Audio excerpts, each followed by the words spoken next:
waiting for that live. We're good. Oh, It's got delay, man. This is all gonna be on. You're gonna see it all. this is gonna be like one of those like weird mirror reflections where it's just like an endless like tunnel. You know what I mean? Oh, I don't know why it takes so long, but there we go.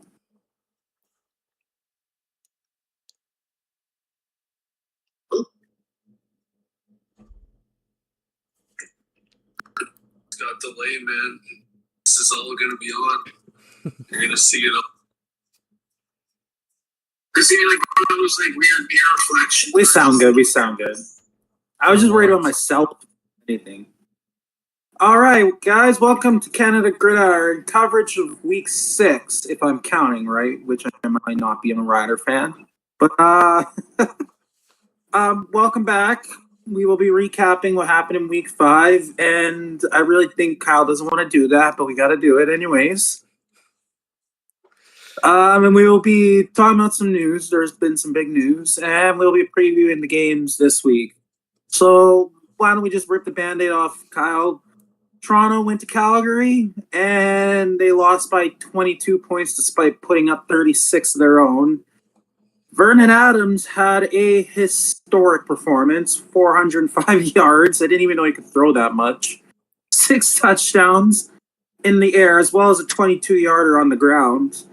I don't know what else to say, but I'll let Kyle the floor to vent. Well, this is a game that you actually win if you have any sort of, even just decent level of defense. Like, you literally just had to avoid giving up like 40 points and you definitely win this game. In a way, I kind of feel like, Vernon Adams threw 6 picks against us a few years ago. Like, we were kind of due at some point for this to kind of turn on us. And he's going to have a big game himself. So it kind of is what it is. I don't believe the defense is, probably as bad as they looked in that game. But at the same time, it's hard to not feel that way. And especially when you have an offense that's that good and, can easily put up 40 points. It's like, it really sucks when you give up like 60, So there's not much else to say. I think you kind of just have to flush it and just show up to Winnipeg this week, and hopefully your defense can do something against a very weak Bomber offense. And if not, then they really might be ass, but we'll find out. Colby? Yeah, I mean, I was on the record last week saying that Calgary is really good against the Argos at McMahon. I was expecting them to win. I was not expecting them to win like this. I was expecting a pretty close game, high scoring, but like maybe like a 37-34 kind of thing. But that was kind of insane to watch. Like they just kept scoring every time they were on the field. You just could tell that they were gonna end a drive in a touchdown. Toronto had absolutely nothing they could do about it.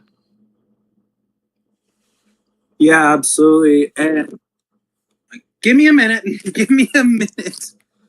Someone else talk real quick. Yeah, no, I mean, like I said, I think it's just a game you just have to flush, man. Like, we're usually not that good at McMahon anyways. And I don't know, me personally, I'm suspect about the D coordinator. Greg Quick, man. It's like he's hidden, bro. And maybe it's just me, but the way I'm looking at it is we've had a lot of these players on defense, like in the previous couple of years that we brought back and everything. And unless every single one of them is like totally washed, like there's no way those guys are giving up 60 points. Like, but who knows, man?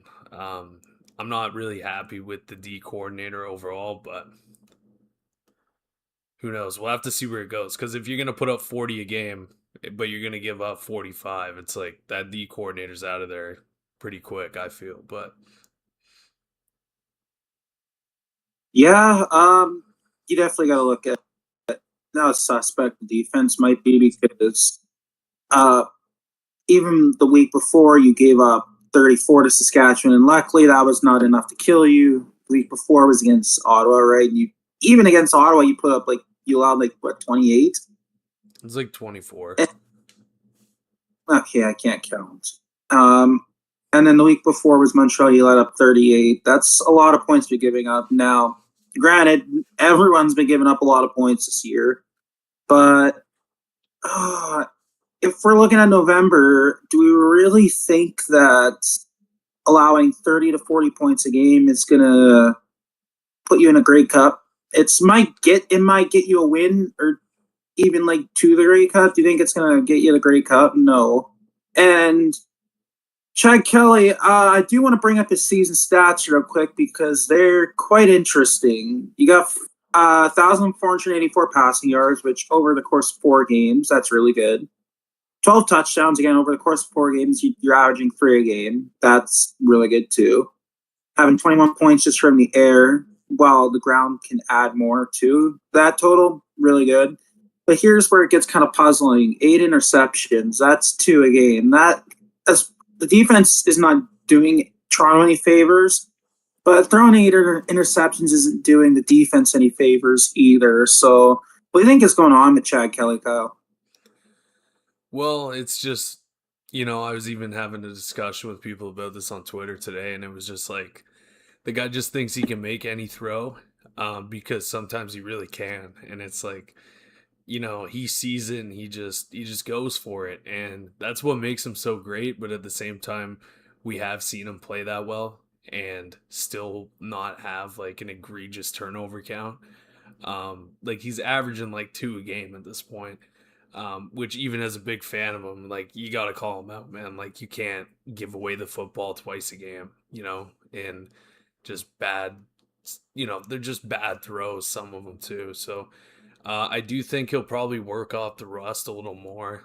He still really hasn't played that much. It's only been 4 games, but I don't know. That will be a problem as well, along with the defense when you get thinking about October, November there. So. Yeah, absolutely. All right. We should probably move on to the next game, which is Saskatchewan and Ottawa. Saskatchewan definitely didn't put up the most convincing performance ever, but they did walk away with a win, 27-22. Is Saskatchewan's performance concerning? And I'll let Colby start this one off. I think not concerning because you go back the last few years, every time we go to Ottawa, we play terrible, or what compared to what we usually play. And that's kind of also been our culture is kind of just doesn't really matter how well you're playing. You just have to win the game. So we went down 10-0 pretty quick, and then they kind of locked in and got those 10 points back. It's just one of those ugly wins. I think if it starts to become a trend, then I would be more worried about it. But it's just kind of a combination of it's only one game, and we usually don't play that well in Ottawa to begin with. Yeah, fair enough. I'll say my piece now. I definitely think it's a bit concerning. Now, with that being said, all it takes is one good performance and your concerns go away. I know we'll get into Bo Levi later and how he's not there this Sunday, but a win against Hamilton where you dominate the game, that is a way to get rid of the concerns. But as it stands right now, I definitely have some things to be concerned about because we came off a loss last week to Toronto and the offense put up 34 points and still lost. And the defense definitely had a better showing, so I am happy about that. But fact of the matter is, you're given the chance to bounce back against the easiest team to bounce back against, and you struggled to do that. We went down 13-0. We had to dig ourselves out of a hole to beat the Red Blacks. Now, what if we went into a hole against another team that's better than the Red Blacks? I really don't think they were going to get out of that. Going down 13-0, you don't get out of many situations like that, and huge reason why we did is because it's Ottawa. So concerns can be wiped away with one good performance. That's all it takes. But as it stands right now, I definitely am a little concerned. Kyle? Well, I won't lie. I didn't really see too much of this game, but at the same time, Ottawa's fucking 0-4, so why am I tuning into that? But at this, I when I look at it, it seems like a game Saskatchewan won, basically just based off of like championship DNA. Like it really was like a close game, but at the end of the day, like they are just the better team and they pulled through. And it's not like a super pretty win for them or anything, but at the end of the day, they all count, and it's gonna count for Ottawa maybe a little more when it comes down to it, just because they fucking suck, man. And, it ain't going to change anytime soon. They're lucky that Hamilton is potentially beatable for them because maybe that could go somewhere. Get a couple other wins here and there. Who knows? But, I mean, I think it might be pretty much wraps for Ottawa. Not that it already wasn't, but it's coffin time. I mean, yeah, I really don't think anyone wants to talk about this game much longer because it's Ottawa. But we'll go to the next game real quickly. Edmonton and BC. There was a lot to talk about for this game. BC finally gets on the board, and Edmonton fakes their loss. Give me a second. Oh fuck. Oh, not the best episode start for me so far. How much can Edmonton rely on the defense? Because you look at the 3 wins they got, 2 of those 3 wins they held their opponents at 21 or lower, which entering the week, no other team had done that once, and they did it twice. And the one game they didn't, they still held Montreal, I believe it was 28 or 29 after overtime. And so the one game where Edmonton's defense didn't hold, they lose by 12. How much can Edmonton really rely on this defense before things start to crack? Kyle? Well, I mean, considering every other team in the league, for the most part, has a pretty explosive offense. Well, I guess Hamilton's kind of probably off the board there now, but I mean, it's going to be tough to beat the teams you're going to need to beat, relying on the defense, because at the end of the day, you're probably giving up at least 25 most of the time. And I don't really think Edmonton's offense is like something to be super worried about, because clearly they are competitive, like kind of either way, whether the run game's going or if they need to throw the ball. I'm not too high on their receiving core compared to like all the other top teams. Like I feel like at this point, like you need like 3 really good weapons to like have an explosive offense. In terms of relying on the defense, I just don't think it's sustainable, especially when everybody's a 40-point per game kind of team right now. Yeah, Colby? Yeah, I think overall, I think their defense has definitely been pretty good compared to a lot of the other teams this season. But it seems like if the other team's able to stop Rankin, then Edmonton just has no offense to keep up. So they can lean on the defense as long as Rankin is going well in that game. Because the Lions were able to take Rankin away for most of the game, and Edmonton just kind of ran out of juice, So if Rankin is going, they can lean on the defense. But if Rankin is taken away, then it's probably going to get away from them. Yeah. You guys both mentioned points I want to talk about with this game. The air attack and Justin Rankin. I think that Edmonton having the defense they have is definitely going to be a huge advantage this season, because as it stands right now, no defense is even touching what Edmonton has done so far this season. They just allowed 36 points in a game and still have by far the lowest points allowed. That says enough about how good Edmonton has done outside this one game. By like a wide margin, they had it. Now, Edmonton won those 3 games by the defense holding the other team down and Justin Rankin doing what the offense needed to do to win games. The Edmonton air attack has, Cody Fajardo has not played bad. Austin Mack, Keon Julian Grant, they've all been all right. But we're looking at Saskatchewan, who has Trevor Harris on a historic pace for a 40-year-old quarterback throwing to all these great receivers. Chad Kelly, he's on a great pace too, minus the interceptions. He's got all these great receivers like Polk, Coxie, Davis Alexander, Montreal, Wesbo and Hamilton, and Vernon Adams just throwing 6 touchdowns in a game. Edmonton is by far behind the curve with the air attack. And it is much easier to win games on offense with the air attack than it is with ground and pound running back. And so you got to start wondering, like, how far can Edmonton truly go if they can't win games with the air attack? If they rely on Justin Rankin and the defense to get it done, you got to wonder that. Edmonton's air game definitely needs to come alive, or else relying on the defense and Justin Rankin, you're basically relying on a bend but don't break type of strategy. And a lot of times, not all the time, but a lot of times, bend but don't break strategies usually end in November heartbreak.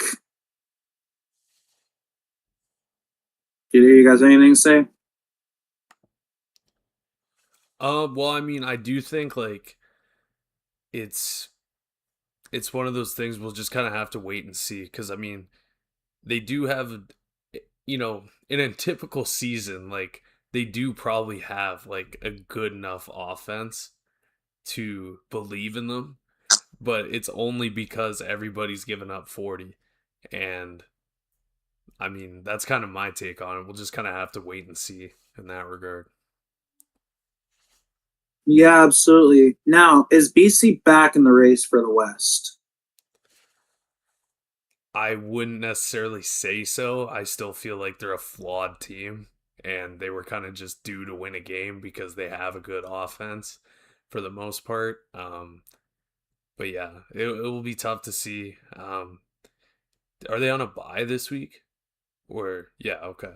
So I mean, going in a bye week, and then it's a rematch against Edmonton. So if they can get that rematch against Edmonton, then I would feel pretty decent about their chances of digging out of the hole there. Colby?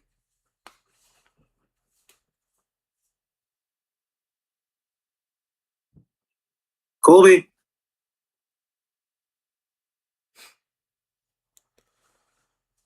Colby? Yeah, I got kicked. I'm back. Didn't show his kick to me, but all right. Is it my turn? Yes. Okay. I don't think they're back in the race yet. They're going to need to string a couple more wins together because they're still 1-3. They're still in last place in the West. They're going to need to win some more games. If they can pick up that rematch against Edmonton in a couple weeks, they'll have the tiebreaker there. So then I think they'll look pretty good. But right now, I think all we have is kind of they've shown some signs, but they're not necessarily back in the race yet. Yeah, I agree with both of you. The biggest thing I think of is obviously the rematch with Edmonton next week is definitely going to be huge. But what kind of hurts the narrative that BC is back is the fact that they already began the week at the bottom of the West. They were the only team without a win, and they will stay at the bottom of the West because both Winnipeg and Calgary picked up wins this week, 2 teams that only had 1 win.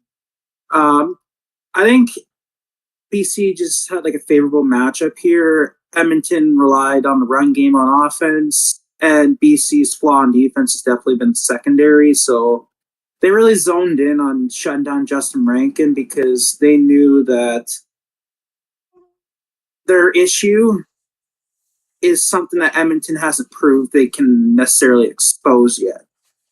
And as for the offense, I think that the biggest test Edmonton's defense could have played is BC's offense, and that proved to be true. I think Edmonton is probably a better team than BC. I just think that when you match the two against each other, it's a favorable matchup for BC. So we'll see how it looks next week, but BC's not back in the race yet, especially when Calgary and Winnipeg both pick in Hamilton. I'm just gonna confess right here. I didn't watch this game. I was working, and then I had a football game after. Winnipeg won by 1 point, 14-13. Really sloppy game. We'll get into the Bo stuff later on, but we'll just talk about the game product itself. Zach Claros also went down, and we got our first look at Taylor Algersma. So, what are our first thoughts on him?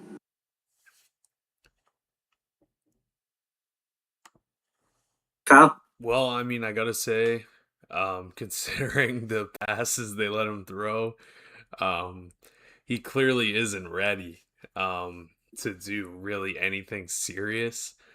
I can't really, there's not much really to say about his performance. Like, I don't really feel like they let him do anything, and he kind of just stumbled into winning this game. Like, there's not really another way to put it. Like, he just played, I guess. Like, I don't know. Yeah. Colby? Yeah, I think he needs some more time to develop. They barely let him throw the ball down the field at all. It went down as a 31-yard touchdown pass to Wilson, but it was really just a jet sweep kind of thing. Other than that, he minus that one play he completed 10 passes for 55 yards for the entire rest of the game. So really just not throwing anything down the field. And that entire last drive was entirely Oliveira doing the work. He barely did anything. So I'm not gonna say he's bad because they didn't really let him do anything, but I think he needs some more time to develop. Yeah, I agree. And I don't think that a rookie quarterback is necessarily the best product for the CFL when because you get all these guys from America and they spend years as the backup and they learn things from the current starters of the league. And then they get their chance and they shine. Guys like Kelly, Alexander, Heron, Claros, like you name it. Taylor Algersman's never really had that chance yet. So he's still a project. And that's why Winnipeg drafted him. They drafted him because he's a project and the project's not complete yet. So he didn't look great, but I think we all need to remember that Nathan Rourke's first game was the very first post-COVID game for BC against the Riders, and I think he threw like 3 or 4 picks in one half that game. He did not look good, and he was in the same kind of situation as Eldersma's in right now, where he hasn't spent years as a backup learning behind the best quarterbacks. He got to spend the rest of that year learning behind Mike Riley, and I think that did him wonders.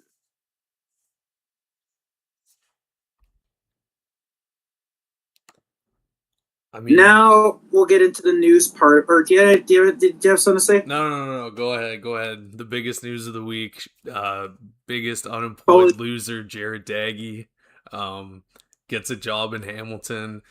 Shout out to him. You know, he's gonna get to ball, man. He's gonna get to ball. I hope I see him on Labor Day. That'll be exciting, man. Good for him. No, like seriously though, no hate. Appears as a shitter. May be able to figure it out, but maybe don't clip this one. I did have some love for him at one point, but man, he's gonna suck in Hamilton. It's gonna be great. Oh, I remember that. But yes, Bo Levi Mitchell undergoes surgery to repair a broken ankle. I'm sure we all have seen the injury by now. That was a really nasty break of the ankle when he was getting sacked by Jake Serezna. Should Bo even attempt to come back this season?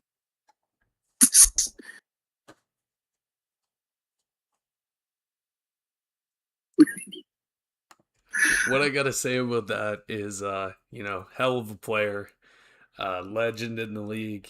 There's no denying that. One of the greatest of all time. Uh, but at the end of the day, this is the Hamilton Tiger Cats. It's not worth risking, serious long term damage for a team that honestly is just not probably going to be able to win enough games without him. I mean, maybe if they had some better quarterback options, I would be optimistic for them, but I don't know, man. I just don't think they'll be able to string enough wins together because I mean, they have a good offense. Like most quarterbacks or a lot of quarterbacks should be able to operate with it. It's just I don't see them having or acquiring one that is going to take them to that level. So Yeah, I don't think Bo should come back unless he's fully healthy. I do think Hamilton could still get into the playoffs. Just for the fact of the matter is, you have Ottawa in your division, so all you have to do is be better than the fourth place West team, and you're in. And as of right now, I believe that's Winnipeg. And I think Hamilton, even without their quarterback, and especially since Winnipeg might be down their quarterback too, not for the entire season, but that definitely looks like a manageable situation, especially when whoever will start for the remainder of the season, we already know who's starting this week, but whoever starts for the remainder of the season is going to get a plethora of weapons and a defense to back them up. So, yeah, I do think Hamilton can lock their way into the playoffs. And if Bo is healthy, then by absolutely all means send it. But if that's not the situation, then just sit out. And we'll see you in 2027 when the league gets ruined. Colby? Yeah, I think it's kind of a similar situation to happen to Harris in 2023. If Hamilton makes a playoff push and makes the East Final or something, and Bo is full health, then I would consider it, just to have that extra boost. But if they're not really anywhere in even if they're in the playoffs, but not really competitive, it's just not worth the risk, especially at his age. Because if he comes back and immediately gets hurt again, then you probably just wasted the rest of his career. So it's really not worth. It's just really not worth risking it unless there's a super specific scenario where they make it to East Final or Grey Cup. I think if you make the playoffs, and he's healthy enough to go, even if it's not fully healthy, you should. I don't think you could. No, but I don't if you get to the East Final, if you get to the Grey Cup, you're not putting in Bo Levi Mitchell, who hasn't played since week 5. There's just no way you are at that point. Well, he compared to it have to him Harris. available, sure, but I don't know. I just don't think at that point it really changes much. It's almost creating distraction because you're where you're supposed to be anyways. I wouldn't change my guy or even really I dress him, I suppose, but yeah. I mean, he compared it to the Trevor Harris situation in 2023, which is ironic because we had Jake Dolegala that year. But had we made the playoffs in that shitter of a season where Calgary made it in over us with 6 wins, we definitely would have started Harris because even though in this hypothetical we got to the playoffs, both our quarterbacks were absolutely dog shit and not doing anything to get us there. We would have just stumbled in for shit luck. And if Dolegala and Ford and whoever are not doing shit, but you still stumble into the playoffs, and yeah, you absolutely send Bo.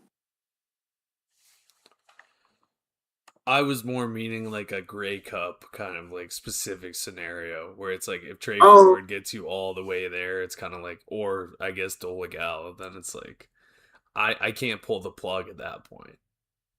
I'm there. Yeah, it's a Grey Cup, then yeah. Milton making the right choice starting Dolegala. Me and Kyle already had a bit of a discussion this week we have different opinions on this. But Kyle, I'll let you have the floor first. So I will say that I think it is the right move. I don't necessarily think Dola Gal is like super awesome. Like I don't think he's like massive starter material, but like at the same time, like Trey Ford is not good. And Trey Ford has been given years at this point, almost half a decade to prove to somebody that he is good, man. And, you know, maybe there's flashes, but you know, a broken clock is right, you know, twice a day.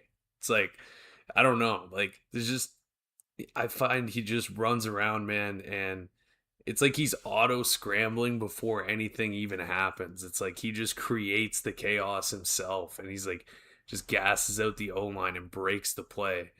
And it's good when he actually needs to, but I just find it's like he's just looking for the big play every single time, and it's just he's not a high IQ player. And that pick he threw the other day was absolutely horrendous. So like I think it is the right move. I wish they would start Trey Ford. Colby, since I know you're on his train too. Yeah, I think for all the reasons Kyle said, I agree. But I also think I like Milanovic reasoning behind it. It's because the offense was built for Mitchell, who is a typical pocket passer. And they signed Trey Ford with the intention of sitting him for an entire season. So I think when you are in this situation, both of them kind of have like a similar amount of starting experience. I think you just go with the guy who plays more similarly to the starting quarterback. So Dola Gala is more of a pocket passer compared to Ford, who runs around a lot. So it should also make it easier for play calling and stuff when you have a similar style quarterback play. I don't hate that reasoning, but I am definitely not on the Dola Gala train. I think, first of all, Hamilton is going to Saskatchewan this week, and Trey Ford as a starter is 2-0 against Saskatchewan. It's not even like he was playing like, oh, shitty football and Edmonton just locked into like a 16-13 win. You watch those games he played against Saskatchewan, and he tore them up. And I know old Saskatchewan. One of those was the Mace's first year, and they went to the West Final. So it's not like he was playing just the dark years of like the last year of Cody Fajardo, Saskatchewan. But you also got to consider like what these quarterbacks have shown. Has Trey Ford showed that he's the competent starter? No. Has Trey Ford showed flashes that he can be a starter and just hasn't elevated to that level? Yes. What has Dola Gala done? He had a 2-game run in 2023 where he beat 2 really good teams playing well, and then he completely disappeared after that. There's a reason why Saskatchewan chose Mason Fine over him. He goes to BC, got like 1 start after Adams got hurt, and they were waiting on Rourke. And he did so badly that BC went and fucking got Rourke back. And I think they got shut out by Edmonton that game, who was starting Trey Ford. But the other thing you got to consider is what these quarterbacks bring to the table. Is Trey Ford accurate, a great passer, got this deep arm? No. But he brings a component to the table that is hard to play against no matter how bad of a passer you may be. His rushing abilities are, and he's really hard to tackle. It's like chasing a chicken. It really is. And I've watched the Riders scramble like they got their head cut off and not being able to tackle him. And I don't know. I don't think Dolegala brings anything to the table that you're supposed to fear. I think he's just a mid quarterback with an arm that's okay, but a strong arm is nothing if you can't be accurate with it, and he's not accurate.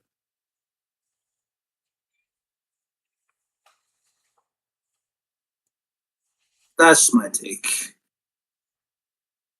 So let's get to some previews.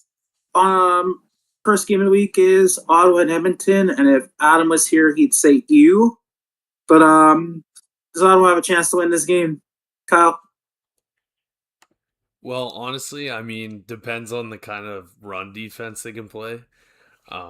Edmonton's pass game is good enough to win them this game, anyways. But at the same time, if Ottawa can stop the run, like they have a decent enough offense to like be able to score with Edmonton from the way it looks, like based on all the scores so far. So I do feel like it is hard for a team to like fall to the basement like 0-5 because like I don't think their offense is like actually that bad, but it's tough to say. Like I think the scores line up to make it seem like Ottawa could potentially win this game, but I don't think they will. Colby? I think Edmonton definitely should win, but for some reason, I've just been thinking the whole time that Ottawa's going to find a way to win this. It's going to be some super ugly, like 23-21 kind of game. But it's a CFL. You get crazy upsets all the time. I just have a weird feeling that this is going to be one of those games.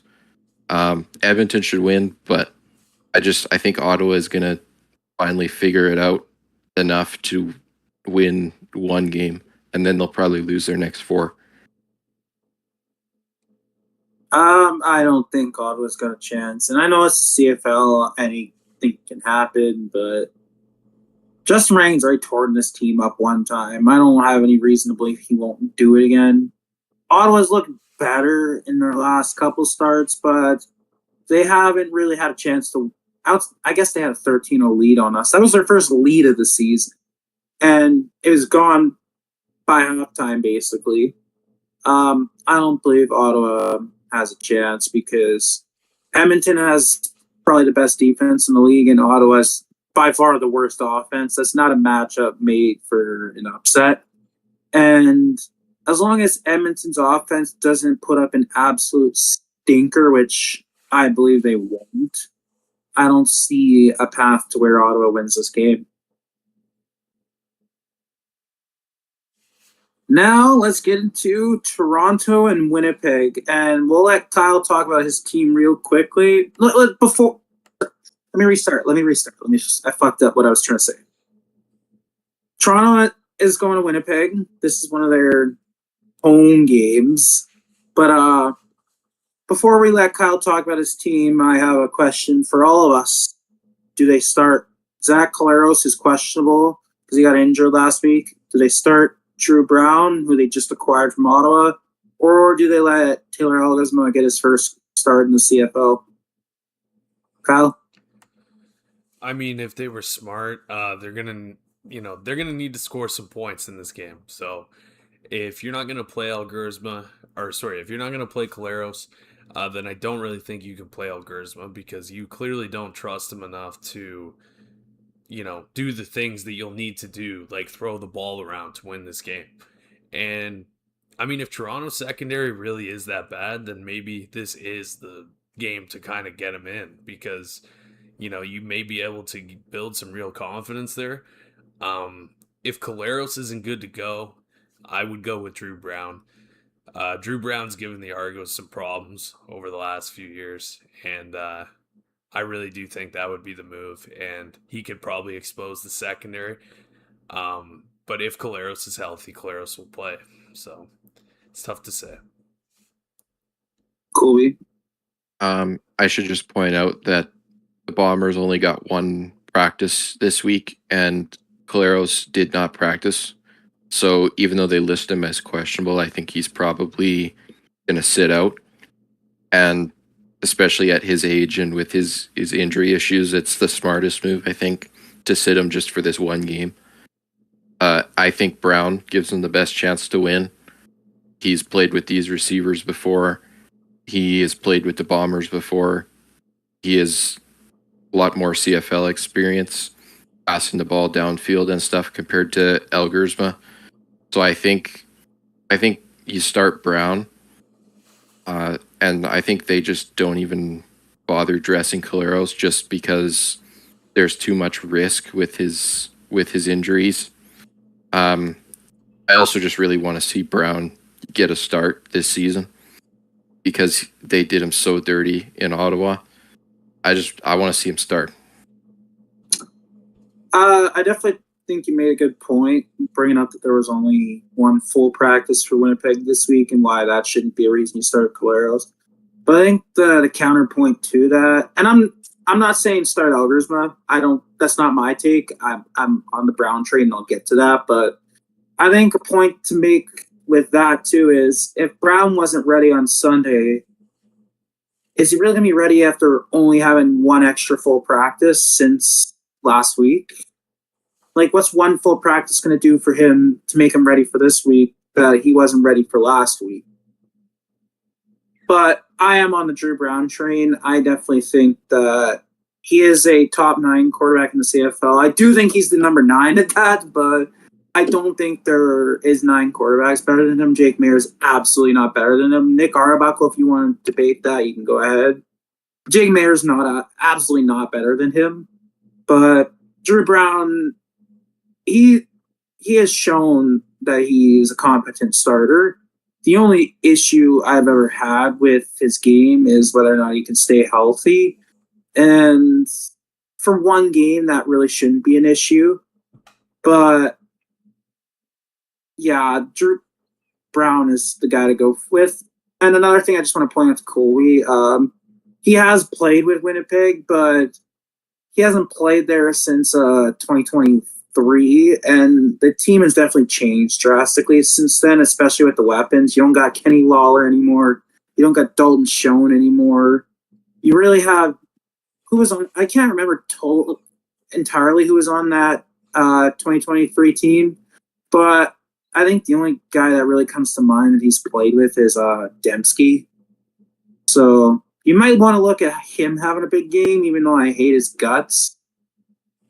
But because I'll be the one guy Brown's familiar with on this offense. But I think you roll with Drew Brown, but I definitely think that this is a flawed game for Winnipeg. There's no right way to go about it. You're either starting your old injured quarterback, a guy that just got back on the team and has not really had much time to practice, or an inexperienced quarterback that is not developed yet and is probably not going to win a shootout for you.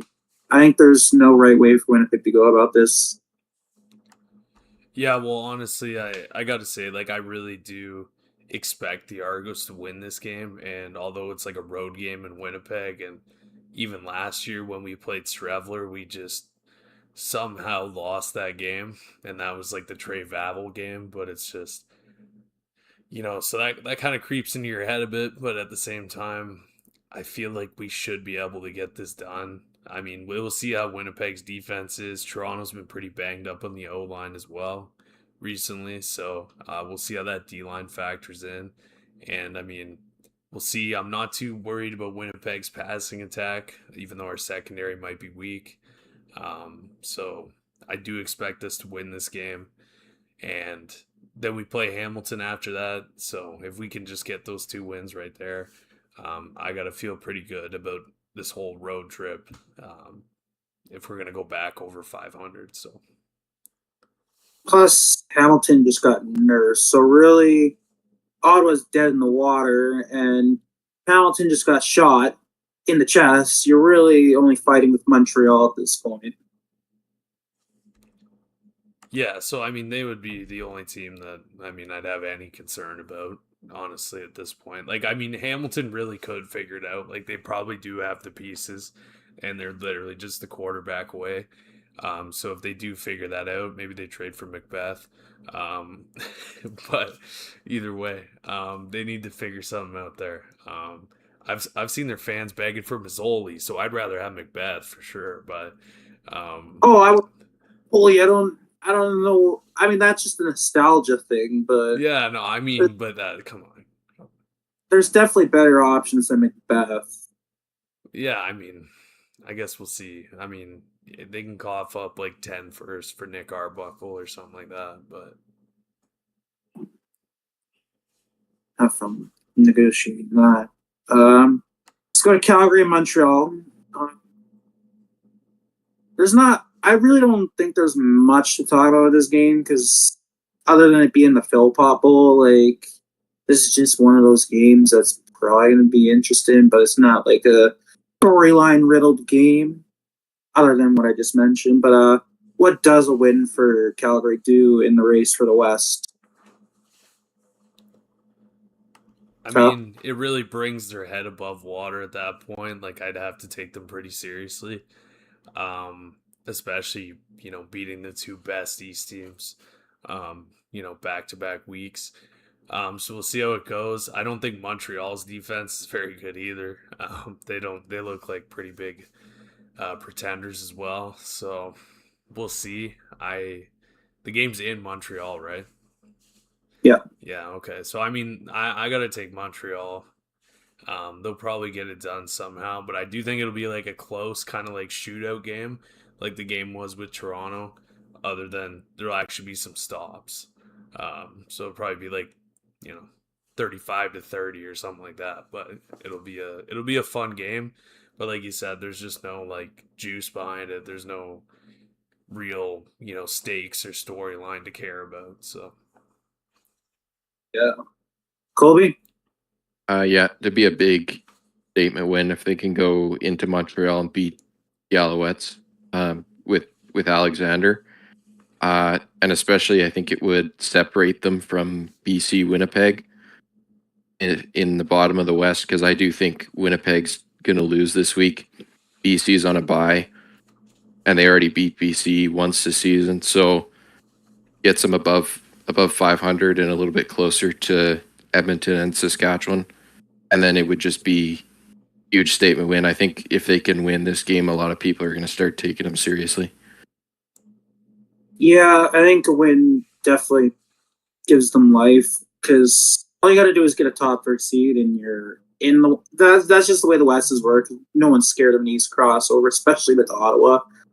If you just get third in the West, you're dancing, and a win kind of gives them some wiggle room above Winnipeg and BC. Let them fight it out for fourth, or maybe Hamilton. Plus, I don't think Edmonton's going to lose, so they'll still be 2 games behind them. But Saskatchewan, even with, we'll get to that in a minute, Saskatchewan could lose. I guess so could Edmonton. It kind of keeps you on pace with them. And if either one were to lose, that's just even better.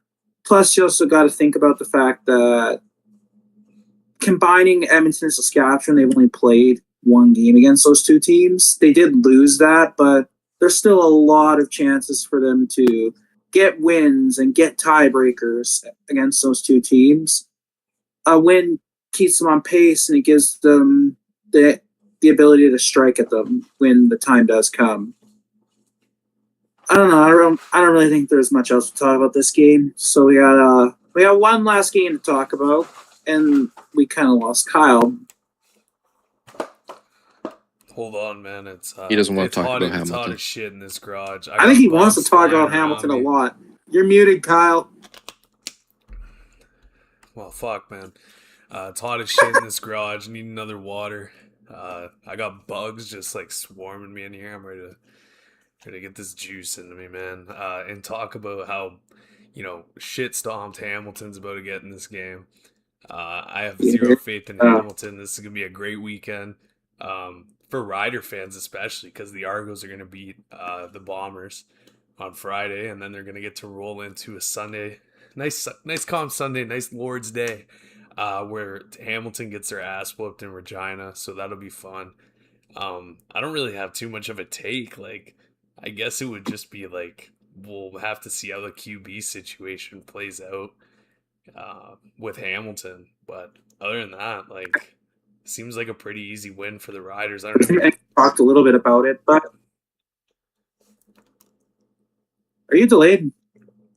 I think you just started like lagging there a little bit, but yeah, I do think there's not much to look at other than the QB situation. I don't even think this can like turn into a trap game or anything because it just the way their offense was playing without Mitchell against Winnipeg, it was like I don't know, man. Like, I don't see you winning a lot of games if that's how you're gonna come out, but we'll see. Kyle, I guess, answered the question before I even asked it. Can Hamilton win this game without Bo Levi? And Colby? I think knowing having watched the Riders for years, they can probably figure out some way to have a chance to win. I think it will depend whether or not they can get any kind of game going on the ground. Because if we turn their offense one-dimensional, I think it's going to be over pretty quick for them. But if they can get Roundtree going a little bit, then I think it'll probably be closer than a lot of people are expecting. But even with Bo, we've owned Hamilton the last couple of years. I'm not super worried about it. I already talked about my Ford and Dolegala take. I think if Hamilton was starting Ford, they definitely have a chance because Ford just has Sass number. Dolegala, I'm not scared of in the slightest. And I do agree with what Kyle said about how badly Hamilton's playing against Winnipeg. And Winnipeg does not have a good defense either. So if you can't get it against Winnipeg, you're going to have a tougher time against the better defense in Saskatchewan. But that being said, a week of practice can do a lot, and they get a whole 7 days in between games. So there's definitely a lot that Hamilton can do this week. And knowing the good old cardiac riders, this will somehow be like a 27-24 win for Saskatchewan. I don't think there's a chance Hamilton wins this game, but I don't think there's a chance this game isn't like a close game where I'm stressing my ass off in my seat. Yeah, no, I can't see it this week. I think they will probably figure something out. If in worst case, they're probably ending up as a 6-win Ticats team that can maybe make the playoffs with a couple weeks left. I guess they already have 2 wins though, so that's kind of cooked. But I don't know. I think they'll eventually figure something out. But this week will tell a lot. I feel like if Dolegala is not playing well in the first half, they'll go to Ford. And if Ford can't get anything done either, it's we might be bringing in, a couple quarterbacks here in the next couple weeks because we're not just going to tank the season. But I don't know. We'll have to see. That's really the only, interesting storyline in my opinion. Yeah. And before we go, this is not something I wrote in the notes to talk about, but I just want to get Kyle's opinion on this. It's not related to the Rider game. So World Cup in Toronto and Vancouver, right? Toronto gets told, okay, you can't play your games at BMO while the World Cup's going on. Toronto played the last World Cup game in Toronto was played last Thursday, and it will be another month until Toronto has their first home game. Up until this point, Toronto has only surrendered one of their 3 home games. That was the one to Saskatchewan. I looked at the schedule, and the other Toronto-Saskatchewan game is on August 29th. And I even looked at Toronto SC's schedule. They play a game at home the week before, and they don't play again until late September at BMO. So when I look at that, I'm sitting there thinking, why the hell was that not the Toronto home game on August 29th? Why couldn't we just acclaim that game as our home game and Toronto and Saskatchewan play at BMO on August 29th instead of Mosaic? And then as for the Winnipeg and Hamilton games, they're going to surrender. You don't even have to lose those. Maybe the Winnipeg game if you can't change the stadium fast enough because that game is this week. But they definitely could have probably made that work. And then you don't have to lose the Winnipeg or Hamilton home game. So, Kyle, what do you think about this? Well, I'm not even going to lie. I haven't even really thought of it from that perspective. And I wouldn't really be shocked if the people who make the schedule didn't realize it either. It's almost like I just don't know what you're doing, man. I don't really disagree with them moving them to other sites if you have to. I do think it is probably smarter from a business perspective to go and just take your money because you have a hard time getting crowds anyways. So to bank on building a temp stadium or going into a uni stadium and playing like 3 or 4 home games, like it just probably won't work out for you anyways. So but your point there, flipping that game, uh, easily, gets us another game at home. And that changes a lot. Like I went to Ottawa just to see the team play because it's like, when else am I gonna go? Like, I guess I could go to Hamilton, but I'd honestly rather not, right? So it's like I don't really agree with it. I do think if you have to move them, you have to move them. I kind of understand why the Winnipeg game is there. Like, there's only so many games you can bounce around and try to figure out what you're gonna do. But yeah, it is definitely annoying. I didn't check when the Winnipeg game, like the second Winnipeg Toronto game is. I think it's in late September, and I'm not sure if BMO's booked at that point. But I think that the last World Cup game in Toronto was last Thursday. I definitely think there was enough turnaround time to flip the stadium back to football, especially thinking your first home game isn't until like August something or so. Why do you need a whole month in between the last World Cup game and the first real Argos home game? Well, they are taking down like all those seats and everything, and I didn't know. there is like a lot of stuff that isn't staying a part of the stadium. It was all temporary, like kind of stuff.